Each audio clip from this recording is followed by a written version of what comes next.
Hi, Roy here on my channel. Roy reads anything about old books that are strange or interesting or just weird.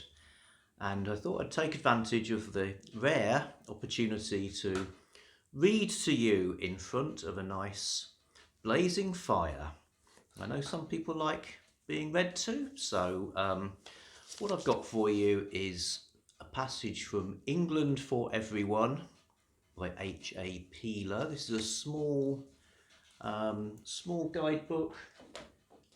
That's how big it is compared to about the same size as a mass market paperback, in fact, that I bought from Aardvark Books here in Herefordshire. So, England for Everyone, and it came out in 1951, just before the Festival of Britain. So this is a guidebook to the whole country in this tiny book, coming out at a time when they anticipated people would be coming to visit. And they're very proud of the maps. So you can see this cover. It's not some weird arrangement of English counties turned into rectangles. It's the sort of the maps inside, how they fit onto the country. So colour maps, which they say, I believe you'd be quite rash to use only these to navigate around, but that's the plan, showing the A roads in red. Pretty loud. And yeah, very nice looking.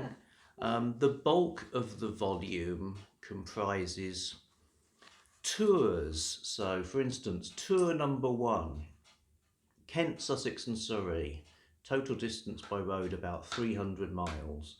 So that's a way you could get to lots and lots of beauty spots, interesting features in a big area in a period of about 2 weeks. And writing at a time when they're assuming most people would be using buses and trains and coaches. You know, some high rollers might have cars. Some really high rollers might hire a chauffeur to take them around, but really the text is written that you'll be travelling around by public transport, which seems like logistically quite complicated to get to lots and lots of places. I'd love to know if people actually did these kind of tours, you know, just trust H.A. Peeler. Let's go to England, let's go to this area and follow the tour. And the way it's written, it's broadly encouraging. It can be quite, he manages our expectations sometimes by damning with faint praise. So talking about places I know, my hometown of Brighton sounds quite good. Starting life as a fishing village of Brighthelmstone, a bit of history. The Royal Pavilion, a grandiose Oriental palace. Well, that is fair. It is grandiose, yeah. Describes the length of the Palace Pier, 570 yards, and the West Pier, 380 yards. Not anymore, mate. Not many of those yards left. Because the West Pier's burned down. Okay, times. And so moves along to Hove, Brighton's sister town, which it described. The venturesome tripper from the aquarium quarter is soon overawed by Hove's severe gentility. So, you know, getting a bit menacing. A church parade takes place on Sunday on the lawns. Then moving along, my own hometown, Portslade, is the next town you would get to, completely ignored altogether. Shoreham, the bungalow town, here lies on the ugly Brighton to Worthing road beyond Portslade and Southwick. The beach is pebbly. It is difficult to find anything to say in praise of this stretch of coast. That seems a bit harsh. Yeah. So he's throwing shade on Shoreham. Worthing is a large middle-class resort situated in a flat district and a comfortable headquarters for the South Downs. The town has nothing worthy of note beyond its mild climate.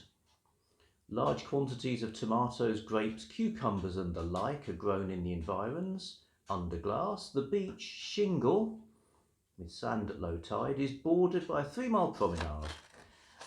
The Iron Pier is over 300 yards long. So this competition of pier length continues, and on it goes. So you get very concise descriptions in this tour. The bit I'm going to read you, I'll just say this particular edition was given to Noel, Christmas 1954, by somebody E and B.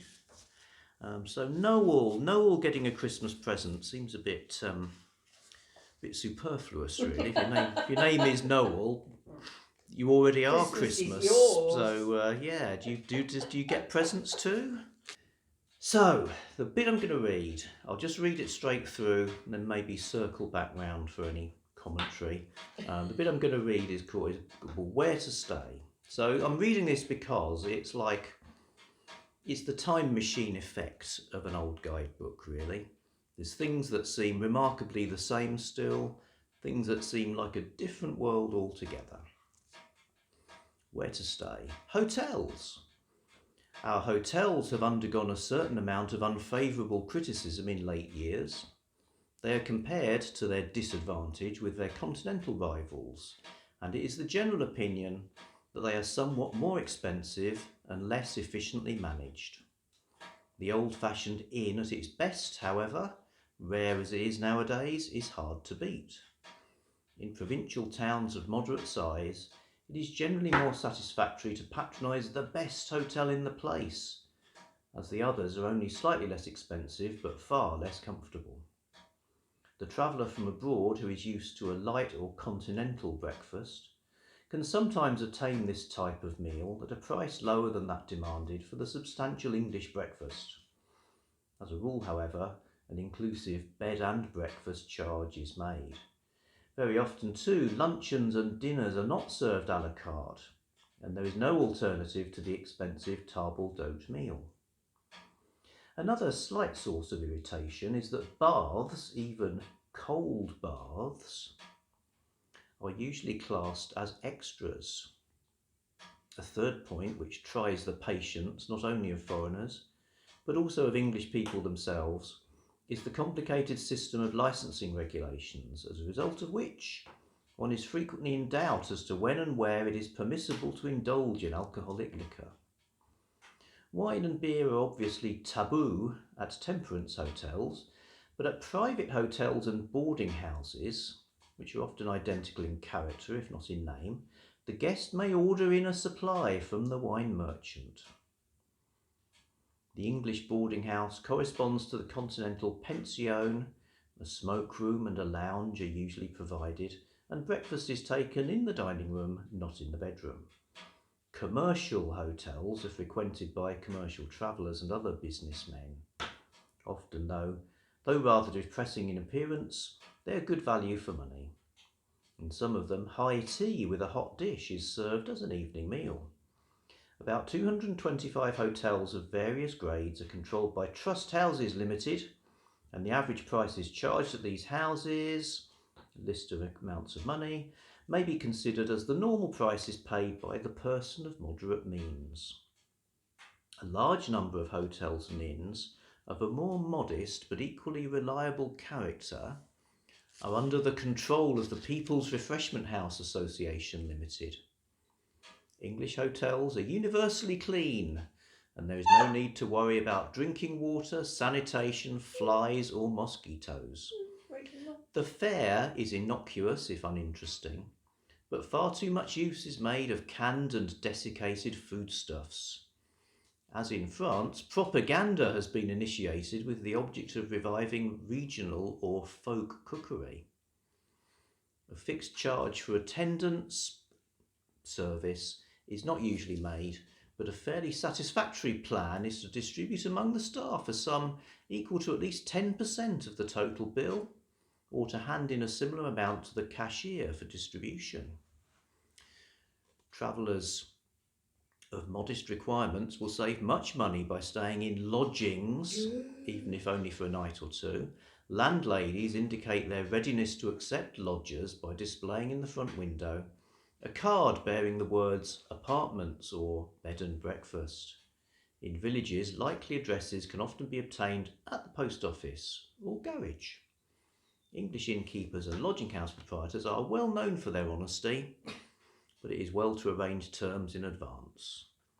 Then there's some stuff about caravans and hiking and cycling. Except in the largest towns, restaurants are rare. And for a substantial meal, the traveller must betake himself to a hotel. Simple but daintily served luncheons and teas at moderate prices, but not alcoholic refreshments, are obtainable at the numerous cafes, in quotes, or wayside tea rooms, many of which are managed by ladies. So that was the world of accommodation in the 50s. Bear in mind the war had only finished 6 years before. Things that struck me, I mean, it is better. I mean, you can get a bath now, even a cold one, without paying extra for it. I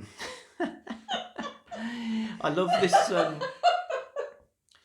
this thing about getting booze in private hotels and boarding houses. The guest may order in a supply from the wine merchant. It sounds very grand, doesn't it? I was staying at a private hotel. I ordered in a supply of wine from the local wine merchant. And good luck finding a temperance hotel these days. Trust houses, that's presumably part of Trust House Forte. Massive chain. But the other ones being under the control of the People's Refreshment House Association. It sounds like some communist, you know, that they're sort of infiltrating, they're taking them over. We've lost Lowestoft. It's fallen into the control of the People's Refreshment House Association.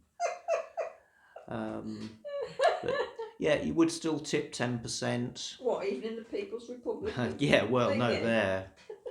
You probably just hand over all your possessions to collective ownership.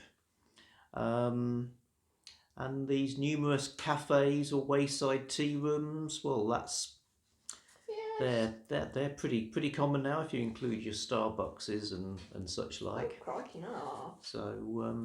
So that was Staying in Britain, 1951.